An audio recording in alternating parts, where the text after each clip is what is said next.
आप वो वीज़ा इतना महंगा कर दिया और मोदी जी ये बोल रहे हैं कि हमारी प्रतिभा हमारे देश में रहेगी, तो उस प्रतिभा का आप यूज़ कौन से लेवल पे कर रहे हो? ऐसा कुछ नहीं है, उनको सिर्फ अपना पावर जो है वो 3% लोगों के हाथ में देना है, वो जो दे रहे हैं। हिंदुस्तान में तो कोई ऑप्शन ही नहीं है पढ़ाई लिखाई का, और जब भारत से बाहर भी जा रहा है तो वहाँ पर भी ऑप्शन नहीं छोड़ा। जितनी भी गोदी मीडिया है, अगर आपने पत्रकारिता की है तो सवाल करिए और अपनी पत्रकारिता को जगाइए। अगर आपकी अंतरात्मा जाग जाए तो उसको जगाइए और सवाल करिए हिंदुस्तान के लोगों के लिए। नाचिए मत घाघरा उठा के कि आप। हाल ही में अमेरिकी राष्ट्रपति डोनाल्ड ट्रंप ने एक आदेश पारित किया और कहा कि अब H1 वीज़ा के तहत कोई भी विदेशी व्यक्ति अगर अमेरिका में आएगा, काम करने आएगा, तो उसको $1 लाख देना पड़ेगा, यानी भारतीय रुपयों में आके तो लगभग 88 लाख रुपए। अभी तक ये जो राशि थी वो $1500 थी।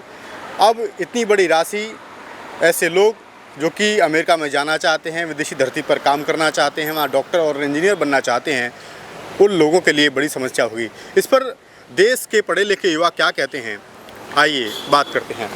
देखिए सर, सबसे पहले तो आपका बहुत बहुत शुक्रिया बात करने के लिए, और दूसरी बात मैं आपको एक चीज़ बता देती हूँ।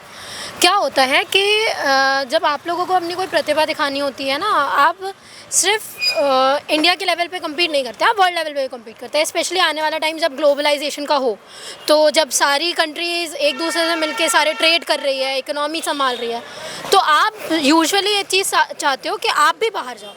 और ये कमी उनकी नहीं है, ये कमी हमारी भारत सरकार की है, क्योंकि जैसे एजुकेशन, जैसी पॉलिसीज़, जैसे जॉब, जैसे पढ़ाई आपको करवानी चाहिए हमारे लोगों को, आप नहीं दे पा रहे हो। सीधी सी बात है, जब 25,000 से ज़्यादा सरकारी स्कूल एक यहाँ पे बंद करे जा सकते हैं, आप जॉब्स प्रोवाइड नहीं करवा रहे हो, इतनी अनएम्प्लॉयमेंट हो गई है, 75% इलिटरेसी रेट है हमारे यहाँ का, ठीक है। तो भाई जो पढ़ा लिखा इंसान है, जिसको करना है कोई चीज़, वो तो ग्लोबली चीज़ें देखेगा ना। और America is one of the countries जहाँ पे लोगों का सपने होते हैं जाने के, कि आप वहाँ से आपको बड़ा प्लेटफॉर्म मिलता है। और आप सिर्फ वो छोड़िए, एक छोटे से कॉलेज का लड़का जो अमेरिका की कंपनी गूगल में जाके सुंदर पिचाई जो CEO बन जाते हैं, क्यों बन जाते हैं? क्योंकि उनको प्रतिभा दिखाने का मौका मिला, अपना उस लेवल पे वो गए। पर इसका मतलब ये तो नहीं है कि वो लायक नहीं है उस चीज़ के, बिल्कुल लायक है, तभी वो बैठे हैं वहाँ पे, है ना। तो आपको ये चीज़ समझनी पड़ेगी। और भारत सरकार का हर बार हर मुद्दे पे चुप रहना, मैं जैसा ट्रम्प ने बोल दिया, हर चीज़ में चुप रहना, मुझे तो समझ में नहीं आ रहा क्यों है। और हम लोग जब बोलते हैं कि मोदी जी को डर है, ठीक है, डोनाल्ड ट्रम्प से उनको डर लगता है, हमको तो पहले से भी समझ में आ रहा था। जब वो सीज़ फायर की बात हो रही थी कि आपने सीज़ फायर, उन्होंने रुकवा दिया, उन्होंने बोला कि हमने सीज़ फायर करवा दिया, हमने सीज़ फायर करवा दिया, आपके मुंह से तब भी आवाज़ नहीं निकली, ठीक है। आप संसद में भी जाते हैं तो भी ऑपोजिशन आपसे सवाल करती है कि आपकी आवाज़ क्यों नहीं निकलती ट्रम्प के टाइम में। 26 बार उन्होंने 28 बार उन्होंने बोल दिया कि हमने सीज़ फायर रुकवाया है, तो भी, और ये भी इस बात में भी, वीज़ा की चीज़ में भी, तो भी आप ये बात मानिए कि उनका जवाब नहीं निकलने वाला, क्योंकि इनके अपने लोग वहाँ जाके बिजनेस कर रहे हैं, है ना। ये अडानी जी, अंबानी जी की वजह से इनका मुंह बंद है, वरना इतने अपमान में किसी भी एक प्रधानमंत्री को, ह्यूमैनिटी के नाते ही सही यार, आपको समझना चाहिए ये बात। जो हमारे लोग इतने मुश्किल से, वर्किंग क्लास जो होती है वो जाती है उस वीज़ा के ऊपर, आप वो वीज़ा इतना महंगा कर दिया। और मोदी जी ये बोल रहे हैं कि हमारी प्रतिभा हमारे देश में रहेगी, तो उस प्रतिभा का आप यूज़ कौन से लेवल पे कर रहे हो? ये भी तो देखो। हम प्रतिभा को अपने कंट्री में रखना चाहते हैं, ठीक है, सही बात है। आपकी कोई भी यूनिवर्सिटी टॉप 100 कॉलेजेस में आती है? नहीं आती ना, कोई भी यूनिवर्सिटी नहीं आती। Even though I am studying in Delhi university is not even in top 100 colleges, top 100 universities in the world. तो आप कौन सी इसमें हो? आपकी तो हर चीज़ बिकी हुई है, हर चीज़, मीडिया से लेके सब कुछ। मैं आपको रिसेंट का एक डेटा बता देती हूँ। Press freedom of India, press freedom of media, उसका हर साल रिलीज़ होती है रिपोर्ट। इस साल हमारी पोजीशन जर्नलिज्म के इसमें है 180 कंट्रीज़ में से 151 पोजीशन में है हम लोग अभी इस वक्त। तो सोचिए। और मुझे तो ये लगता है कि इतना पिटने के बाद भी हमारे लोग बोलते क्यों नहीं हैं? देखिए, मैंने आपको हर बार बोला है कि ये बोलने वाली बातें हैं कि आप किसी एक कम्युनिटी के ऊपर स्पेसिफाई कर रहे हो, ऐसा कुछ नहीं है। उनको सिर्फ अपना पावर जो है वो 3% लोगों के हाथ में देना है, वो जो दे रहे हैं, ठीक है। तभी अडानी जी के हाथ में बिहार की जो पूरी जो लैंड आई है ना, 1000 एकड़ का, 1 रुपये के लीज पे उनको मिला हुआ है, एक एकड़ 1 रुपये के लीज पे। तो सोचिए, हमारे लोगों के लिए उन पर ज़मीन नहीं है, हमारे लोगों के लिए रिसोर्स नहीं है उनके पास में, ठीक है। हमारे लोगों के लिए वो कोई काम नहीं करेंगे, पर अडानी जी को देने के लिए उनके पास बिहार का इतना बड़ा लैंड है, ठीक है। छत्तीसगढ़ के कोल्ड माइंस उनको देने के लिए, आप पूरा एयरपोर्ट आप दे सकते हो, पूरा रेलवे आप दे सकते हो, सब कुछ प्राइवेट के हाथों में आप देना चाह रहे हो, और उसके बाद बोल रहे हो कि हमारी प्रतिभा हमारे यहाँ पे रहना चाहिए। प्रतिभा देने के लायक छोड़ा है आपने? आप मुझे बताइए, प्रतिभा देने के लायक हमारे लोगों को आपने छोड़ा है क्या? जो लोग पढ़े लिखे, जो यूनिवर्सिटीज़ में आके हम जैसे बच्चे जिनको समझ में आता है कि भाई यहाँ पे कुछ नहीं रखा है, हमारे ना कंपनीज़ हैं, जिन कंपनीज़ में भी आप जाओगे वहाँ पे पहले तो हमको रिजर्वेशन की वजह से, हमारे लोगों को रिजर्वेशन की वजह से मिल जाता था, क्योंकि हमारी इतनी सीट्स होती थी कि आपको लेना ही पड़ेगा, आपका फाउंडेशन है उस चीज़ के लिए। पर आप जब प्राइवेट कंपनीज़ में जाओगे तो आपको कोई रिजर्वेशन नहीं है, तो वो तो आपका सरनेम देख के आपको हायर करेंगे, ठीक है। तो हमको जब ये रियलिटी पता चलती है यूनिवर्सिटीज़ में आके कि हमारा यूनिवर्सिटी बाहर छोड़ो, आप यूनिवर्सिटी में देख लो, अडॉक में टीचर थे पहले तो परमानेंट टीचर, फिर अडॉक में आए, ठीक है।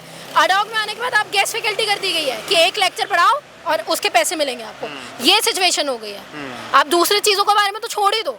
तो जिनको ये चीज़ की रियलिटी पता चल जाती है, जो पढ़ने लिखने वाले बच्चे हैं, जिनको अपने लाइफ में कुछ करना है, जिनको देश के लिए कुछ करना है, उनको ग्लोबली रिप्रेजेंट करना है, भाई वो तो बाहर ही जाएंगे ना। बिल्कुल सही बात है। जाएंगे कि नहीं जाएंगे? और उसके बाद भी आपका मुंह नहीं खुलता है जब हमारे लोग बाहर जाते हैं, उनके ऊपर इतना हाई टैरिफ, हर चीज़ में टैरिफ लगा दिया जाता है, ठीक है, और हमारे लोगों के लिए वीज़ा इतना महंगा कर दिया जाता है, और आप चुप करके बैठे हो। आप क्या कर रहे हैं ग्लोबली? जब आप विदेश को के भ्रमण कर रहे थे, जब आपने बोला था कि हम विदेश में जाके अपना रिप्रेजेंटेशन देख रहे हैं, देखिए कितने अच्छे इंटरनेशनल कनेक्शंस हो गए हैं मोदी जी के, तो मोदी जी तो बहुत अच्छे झंडे गाड़ रहे हैं। तो जब यहाँ पे पाकिस्तान के साथ में आप कर रहे थे ना ऑपरेशन सिंदूर, जब सारे विदेशी लोगों को, सारे विदेश को आपके साथ में आके खड़ा होना चाहिए था, दूसरे देशों को आपके साथ में खड़ा होना चाहिए था, वहाँ सीधे सपोर्ट पाकिस्तान को किया जा रहा है। आपने अपने कौन से कनेक्शन बनाए हैं, कौन से इंटरनेशनल बिल्ड किया?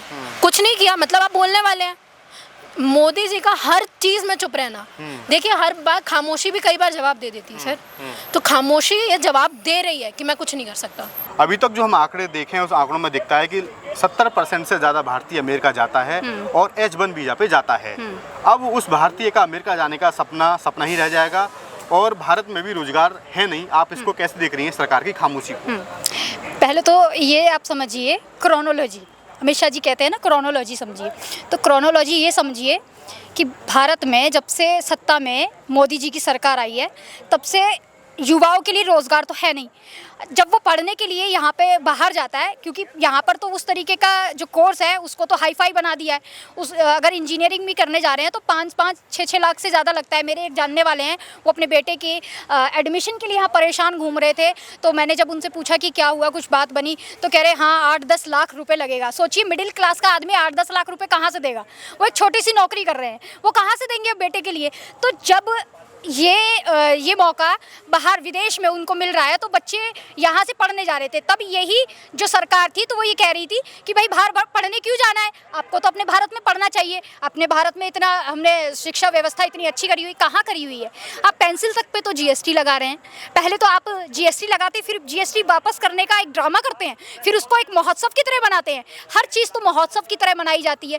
पहले हमारे मोदी जी जीएसटी बढ़ाते हैं, एक पेंसिल रबड़ जो शिक्षा जैसी चीज़ों पे, कॉपी किताब, इन चीज़ों पे जो जीएसटी नहीं होनी चाहिए, जो फ्री होना चाहिए था, उस पर जीएसटी लगा दिया। बच्चा पढ़ेगा कहाँ से? पढ़ाई की हर चीज़ तो आपने महंगी कर दी, शिक्षा आपने महंगी कर दी, विद्यालय यहाँ पर है नहीं, स्कूल बंद किए जा रहे हैं 29,000 से ज़्यादा, तो लोग विदेश ही जाएंगे ना। अब ये समझिए जो विदेश जा भी रहे हैं, जाकर पढ़ रहे हैं, जहाँ वो कुछ करके अपना करियर बनाएंगे, सेट करेंगे, आगे कुछ करेंगे, तो वहाँ पर भी ये नौटंकी चल गई है। वो भी इसलिए मोदी सरकार है, क्योंकि मोदी जी के खास दोस्त थे ट्रम्प।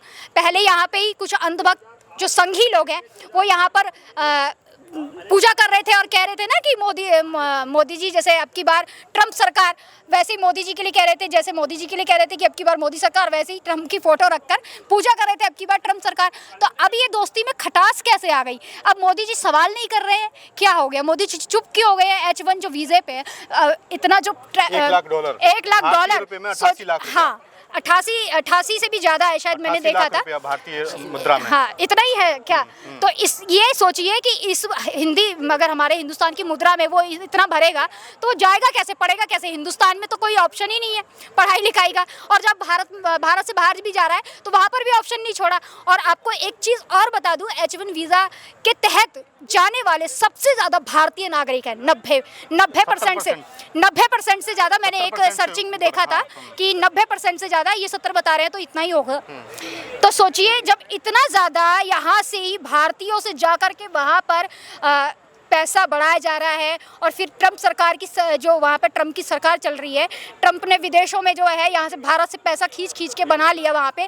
अब उसने देखा, पहले टैरिफ बढ़ा दिया गया, आपने देखा होगा 50% टैरिफ बढ़ गया, उस पर भी मोदी जी खामोश रहे, बोले नहीं, दोस्त से बातचीत नहीं की। ऑपरेशन सिंदूर के बाद जो चल रहा था, नौटंकी चल रही थी, उस पर भी नहीं बोले, खामोश रहे।